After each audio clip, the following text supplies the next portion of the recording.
So in our next installment of Impact Pride, we are joined by Zahra Majid, who has been an eminent member of the Pakistani community, Asia community, Asia fraternity.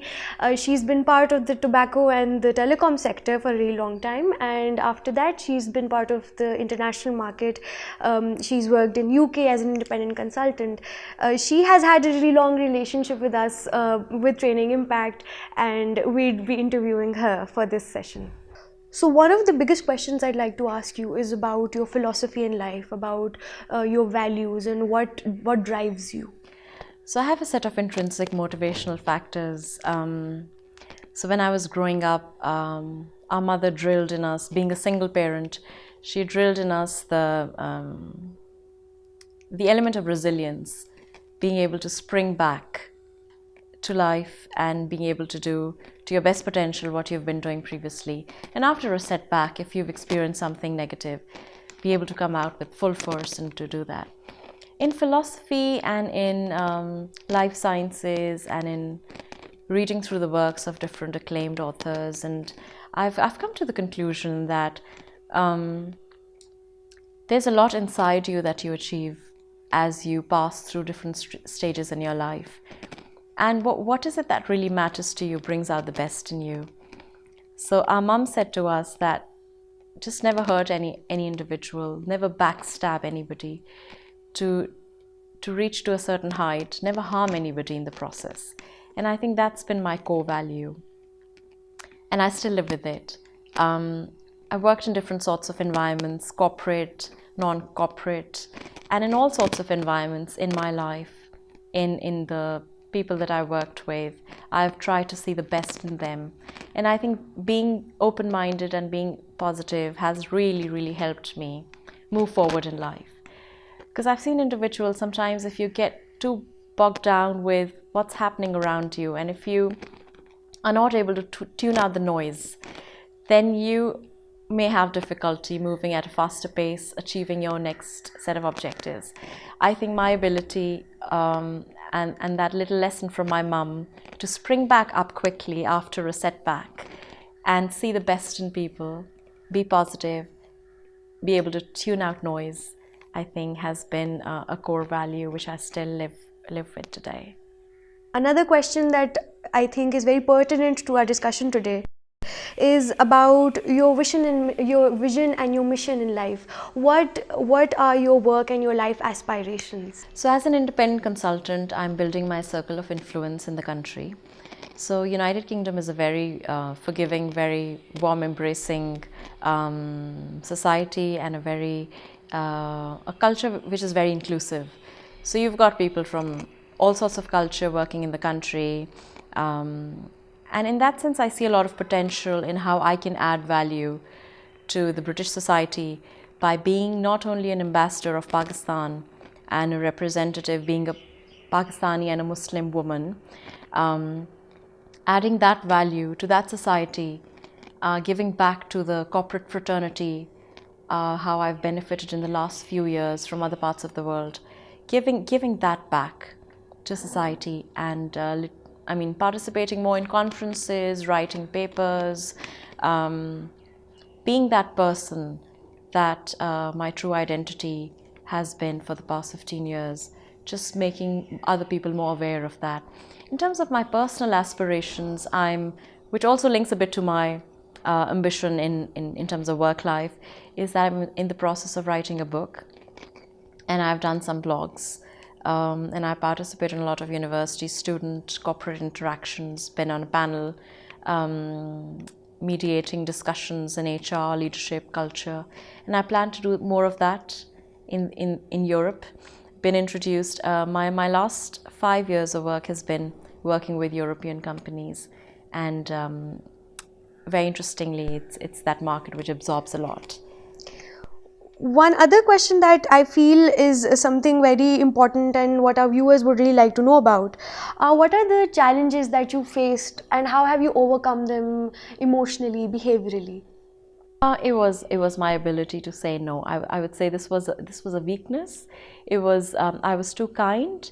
I was that HR person who would do everything for everyone and maybe suffer a little bashing from my boss, and be okay with dealing with it. I thought the satisfaction I derived from helping my employees was like a greater gift. And I knew, I was self-aware that I would have to bear the consequences of going the extra mile for my fellow workers. But I now realize that the organization you're working for, you need to be able to do justice to your role and to be able to balance the expectation of employees is one thing I realized when I reasoned with myself and I reasoned with my internal thoughts.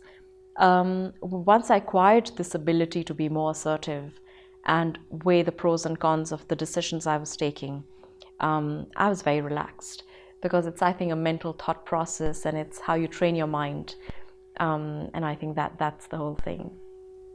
You've talked about how there have been certain challenges in life and you faced them.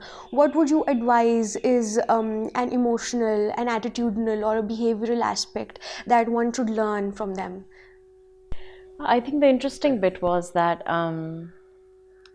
we as individuals don't realize our potential, whether we're women or men. But when we're put in a certain situation, sometimes the best or the worst comes out of us. And I think different situations that I was put through in my life by the design of nature,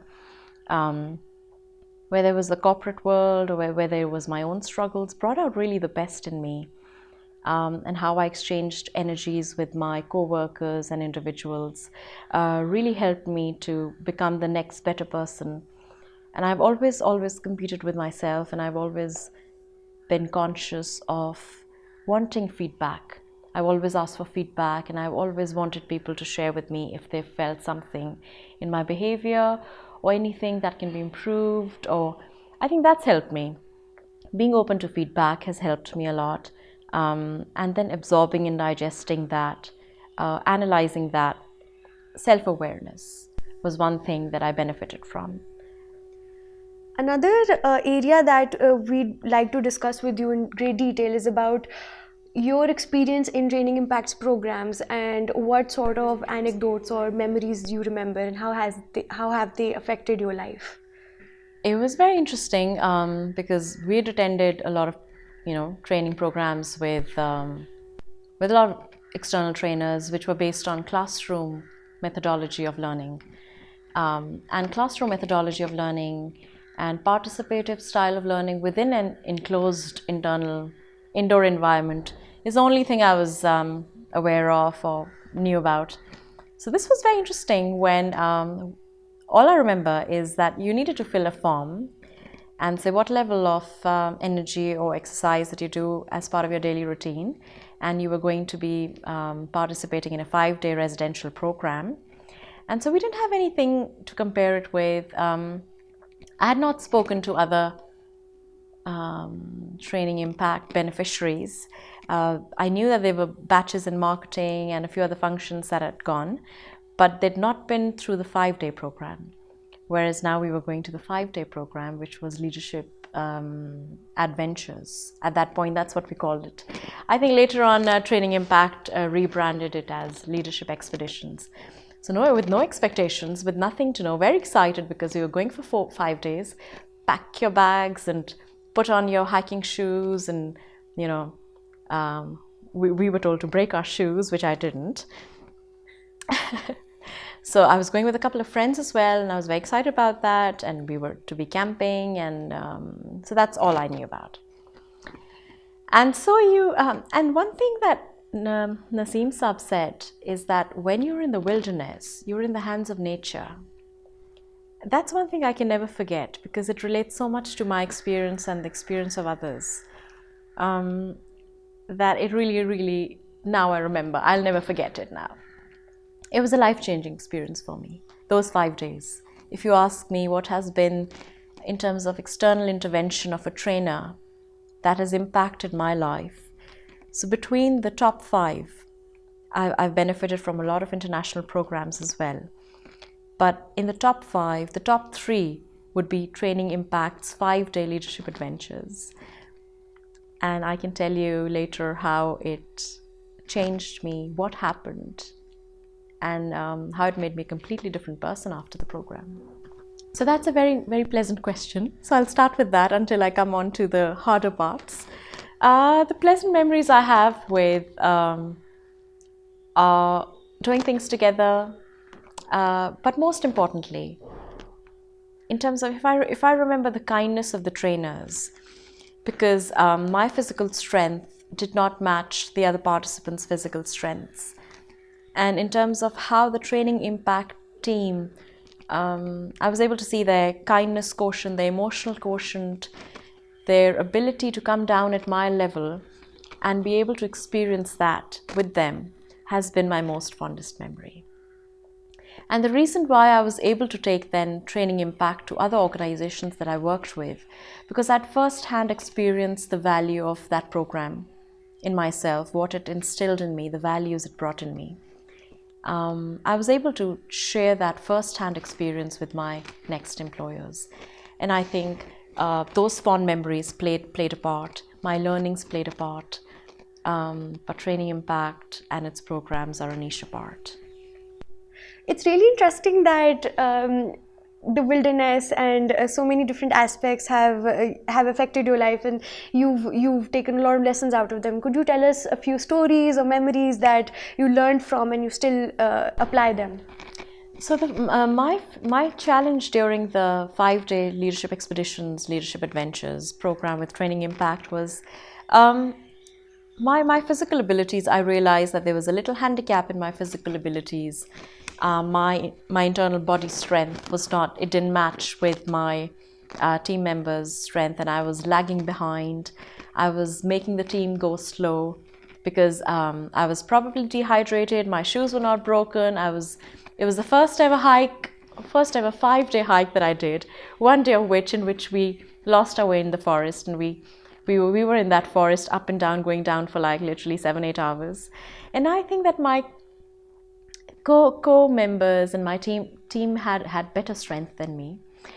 And what I realized was that there's physical strength, but in terms of self-awareness, training impact brought out my mental strength and my emotional strength, which I didn't see at that point in time also. I felt quite like silly, not being able to do what everybody else was doing, not walking in the same pace, not climbing that mountain everybody was. I was wearing their watches. I was like, give me your watches, I'm going to wear your watches.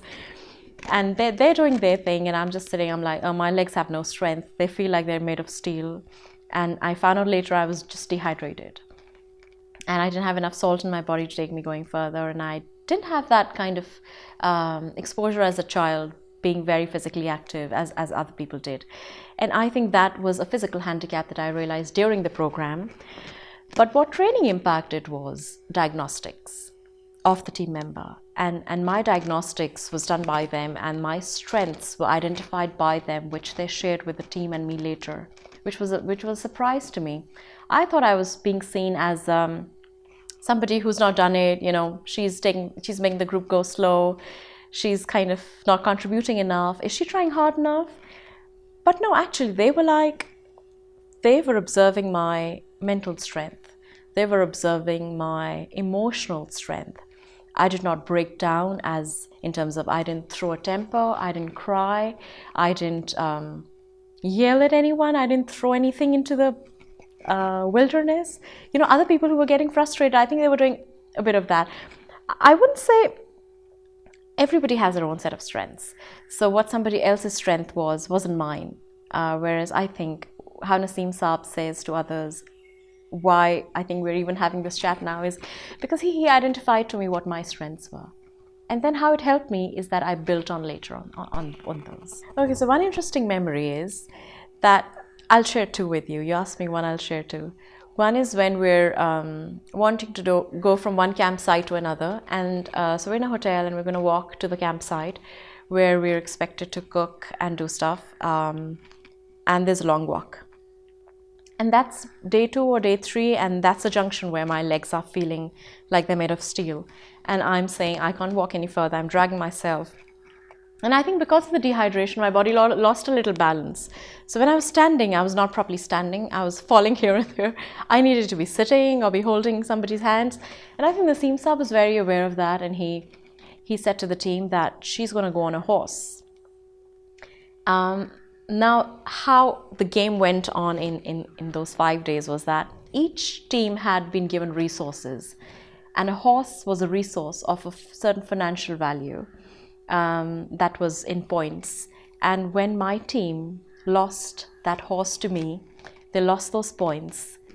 And the opportunity cost of that was they could have done so much more in those points. They could have gotten something else. They could have, in terms of resources, they could have done something else with that money or those points that went to the horse. Now, I was that feeble, that very weak team member that needed that horse, and Naseem Saab said she needs to sit on the horse. I don't see her being able to walk, because he knew about that walk. He knew what it took to walk up till the camping site. And now I'm on that horse, and Naseem Saab decides to walk with me with the horse. I think he was, as a trainer, very intrigued by my thought process at that point in time.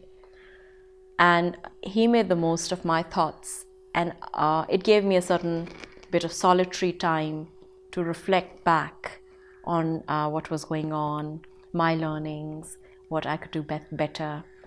And that was like a 45-minute journey by horse. And I think the team that was walking took a bit longer to get to the campsite. And during that walk, Naseem Saab said to me how strong I was. And he said to me that you're not aware of your mental and emotional strength, which we've seen during the program. We've seen other members throw tantrums, yell and fight with each other because everybody was so tired. And this is a program that brings out the best and worst of people, because it takes you out of your comfort zone. And once you're out of your comfort zone, if you've not experienced something like that before, you will end up being aware of a new thing, that maybe a behavior or something that even was a surprise to yourself. So I think that was something that during those 45 minutes we spoke about, how this was really important in life, and to be able to achieve things. Some people achieve things differently, and this is a strength which he hadn't seen much. And it was a consolation to me, it was comforting to me, it gave me a new confidence, I think. I think yes, I learned a lot from my team members in that program as well. And Training Impact, although the trainers were sitting a little bit at a distance and observing a lot, they were not interfering too much in our dynamics. They were observing our team dynamics, and I think ours was that one of those phenomenal groups where there were a lot of leaders inside just one team. They would have assumed, or somebody else would have assumed, that only one leader emerges, because when circumstances present themselves, then you've got one or two leaders, and then you've got a set of followers, you've got conflict creators, you've got conflict resolution factors and people facilitators. But this was a very passionate team, so you had more than one leader. And because I was at a certain distance, I could see a little conflict between the leaders and the team dynamics and how the teams were being split. So I think another really precious learning for me, and something that really touched me, was how we as a group were not working for the same functions. Some were in HR, some were in marketing. But being part of that group, I learned so much about other individuals, their capacities of kindness, of sharing, of helping other individuals. Somebody offered me their vitamins. So somebody carried like a 5-day vitamin pack. And when they noticed I was feeling a little bit low, so you can have my vitamins. I think I'm doing fine. I think that was very precious. And another little thing was, so my socks were drenched. And while packing, I didn't pack enough socks. And so I'm wearing wet socks, and I'm wearing those boots that are cutting through my legs because I hadn't broken them. And I'm sitting and I'm having this chat with another team member, and he's like, I have an extra pair of socks. And so I ended up borrowing socks from a guy who's two sizes bigger than my foot. And I thoroughly appreciated that, because when I changed my socks, I felt so warm, and I was like, wow, this is true exchange of team members and the values, and you realize somebody needs something and you lend them something. I think this element of teamwork and sharing and kindness and offering a little bit of solace or comfort to the other person, I think this was precious. This sort of behavior doesn't come out in everyday workplace environment. What do you think is the great difference between your understanding of leadership when it comes to specifically women as leaders? Right. So I experienced working in different parts of the world. My international careers and working with these international companies took me to places like Qatar, Singapore, Egypt, Paris, everywhere in the world. And I noticed that our male colleagues in Pakistan are very, very forgiving, very helpful. And I worked in different industries. I worked in tobacco, which is a little bit conservative in terms of them in those years not having enough women, didn't know how to treat women, but they still did well. I think they did very well. But then going to another very modern, different industry, which was used to having women, and the sort of relationships we built with colleagues and the sort of help we exchanged with each other, I think was phenomenal. I think that Pakistani men are really, really inclusive in terms of recognizing the value a woman can bring to a workplace. And I think that they're very encouraging. I've seen men working around me that have helped women, my co-workers, deal with their issues during childbearing years, returning back to work, filling in for each other, sitting in meetings where a woman has to do something else. So I think Pakistan is one of those very sophisticated in terms of being developed and their handling women. I think it's a pleasant surprise, and people in other parts of the world don't know the value that the support our men at our workplaces extend towards women. Another question would be, you've worked in different markets, you've worked in different areas. What do you think is a key difference between international markets and local market, the Pakistani market? I think that the international market, in terms of working as an HR professional or as a consultant, is I think you tend to get more mature with dealing with business leaders who involve you as actual business partners, as opposed to where HR is just taken in as a bit casually, where HR, can you do this for us, and HR, can you promote or fire that person? It's a little more strategic, internationally speaking.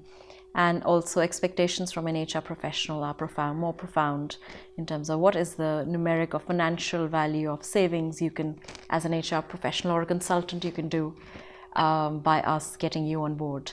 And I think that brings a little bit of authenticity, and you can be more articulate in terms of your value and impact during your tenure with that particular client. I think more objectivity.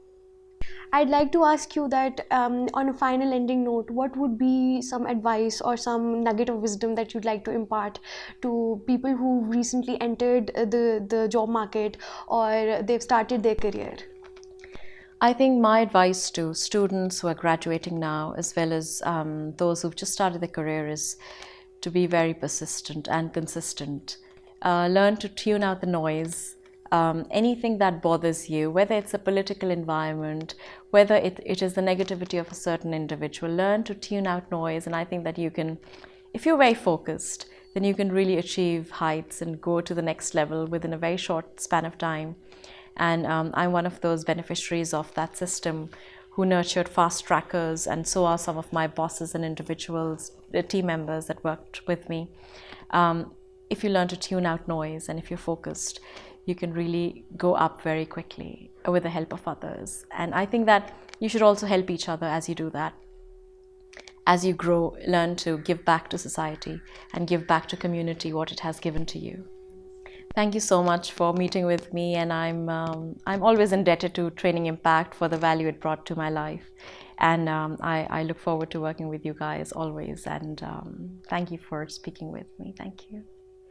Thank you so much, ma'am, for joining us today and giving us such a detailed and thorough look into your life and into your aspirations, and giving us such detailed information about how to be a leader, and such amazing anecdotes about your experience in our program. With this, we'd be concluding our session of Impact Pride, our second session. Thank you so much.